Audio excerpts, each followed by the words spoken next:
تەلەفۆنیان بۆ من گوتیان کاکە بە وەرەقەی سپی ئەدەین دەستۆ خۆت چیت پێ باشە چەندێک پێ باشە لەسەر وەرەقە تۆ ژمارە بنووسەوە ئێمە پارەکە تەسلیم تێکەین. سەرمایەداران و خواپێداوانی گەرمیان کەمپینێکیان بۆ کۆکردنەوەی هاوکاری بۆ کوردانی ڕۆژاوا ڕاگەیاندووە. من ئەمەوێت دیمەنەکانتان بۆ بگازمەوە کۆوەی بینن لێرە ژمارەیەک لە بازرگان و لە سەرمایەدار و خواپێداوانی سنووری گەرمیان سەرپەرشتی کۆکردنەوەی هەڵمەتی هاوکاری بۆ کوردانی ڕۆژئاواکەن بە سەرپەرشتی ئیداری گەرمیان. من ئەمەوێ بڕۆمە لای یەکێک لە بازرگانان خۆیان. شێخ سڵاو لێبێ، پەیامتان چیە بۆ بازرگانان و سەرمایەداران؟ پێشەکی بەخێراتنی کەناڵەکەتانەکەم.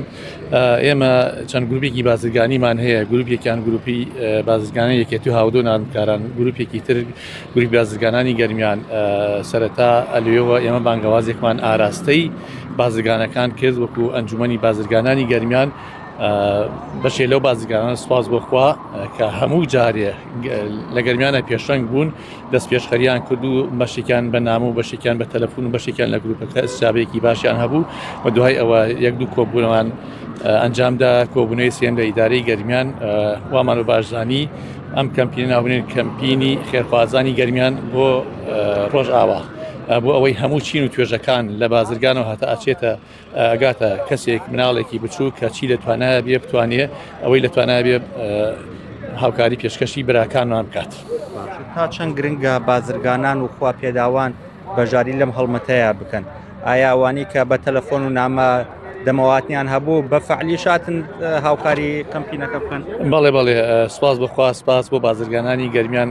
بەشێ لەو کەسانە هەرخۆیان بە تەلەفۆن هەنێکیان هەر لە ماڵ لەبوون لە دەروی وڵات بوون، سەفەریان کردبوو تەلەفۆنیان بۆ من گوتیان کاکە بە وەرەقەی سپی ئەدەین دەستۆ خۆت چیت پێ باشە چەندێک پێ باشە لەسەر وەرەقە تۆ ژمارە بنووسەوە ئێمە پارەکە تەسلیم تێکەین. بەڕاستی ئەمە ڕۆژی هیمەتە، ڕۆژی ئەوەیە براو خوشکەکانمان لە ڕۆژئاوای کوردستان پێویستیان بە هیمەتی ئێمە خۆڕاگری ئەوان بەندە بە هاوکاری ئەمەوە.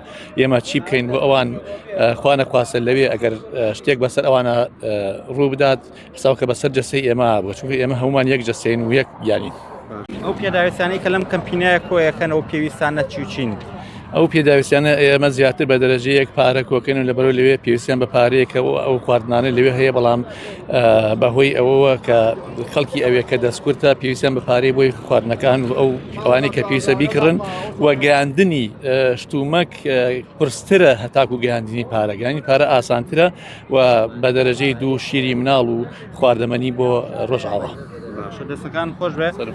بەڵێ ئەوەکەوەی لە دیمەنەکان ئایبینن لێرە لە هۆڵی بۆنەکانی کە پێوتر لە ناو کەلارە لێرە چادرێک دانراوە و بەشێک لە بازرگانان و سەرمایەداران سەرپەرشتی کەمپینەکەکەن لێرە دانیشتون چاوەڕێی بازرگانانی دیکە و هاوڵاتیانەکەن بۆ ئەوەی بەشداریەم کەمپینە بکەن و پێداویستیەکانیان بهێن بۆ کوردانی ڕۆژاوا. و ئەمەوێ باس لەوە بکەم ئەم کەمپینە بۆ ماوەی 5 ڕۆژ بەردەوامە بێ بە ڕۆژ و بەشەو لێرەن چاوەڕێی پێداویستی هاوڵاتیانەکەن بۆ ئەوەی بە زووترین کات بیگەنە ڕۆژئاوای کوردستان.